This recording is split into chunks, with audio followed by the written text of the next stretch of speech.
السلام عليكم ورحمة الله وبركاته. النهاردة عندنا فيديو جديد على القناة اللي هو البن تول. ازاي تستخدم البن تول بطريقة صحيحة او تستفيد بالبن تول بشكل كبير جدا في التصميم بتاعتك وتنجز معاك في الوقت بسرعة. البن تول معظم الناس بتستخدمها في القص او في رسم الفيكتور. طب ازاي بتستخدمها في رسم الفيكتور؟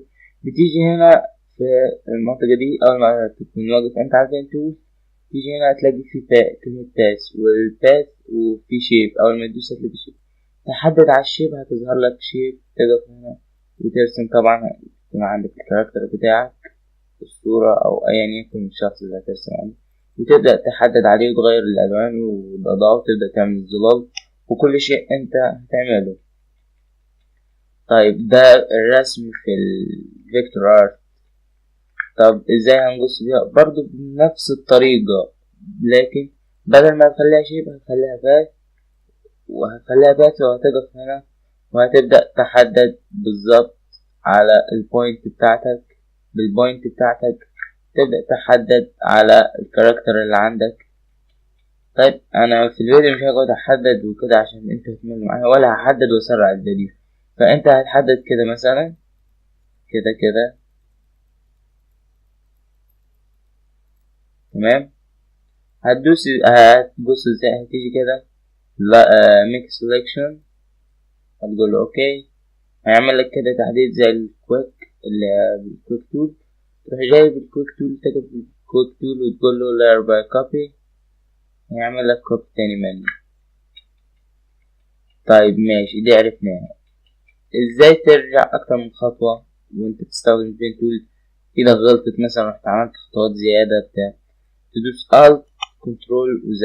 ودي مش في البين تول بس، في اي حاجة. يعني الناس ده اختصار للناس متعرفوش، بدل ما يجيبوا من قائمة فلتر من ادت قصدي وستيب فورورد ومش عارف ايه والكلام ده كله. alt كنترول وزد يرجعك اكتر من خطوة لورا. لو عايز ترجع خطوة واحدة لورا كنترول وزد رجعك خطوة واحدة لورا. تمام. وبرضو ممكن وانت بترسم هنا كده عملت حطيت نقطة، فهتيجي تعمل نقطة تاني هتجيلك بكيرف بالشكل ده. طيب ازاي ما تخليهاش تيجي بالكيرف كده؟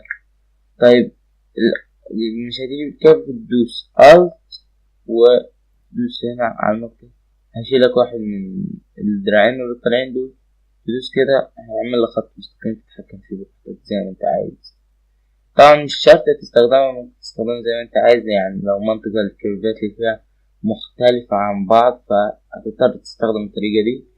وبرضه مش في الفيكتور بس، في الفيكتور وفي أي حاجة وانت بتقص أي حاجة. فالدرس ده يعتبر للمبتدئين في الفوتوشوب والفيكتور. يعني دي الصورة دي طبيعية بتاعت ديدبول، حولتها لفيكتور بالشكل ده.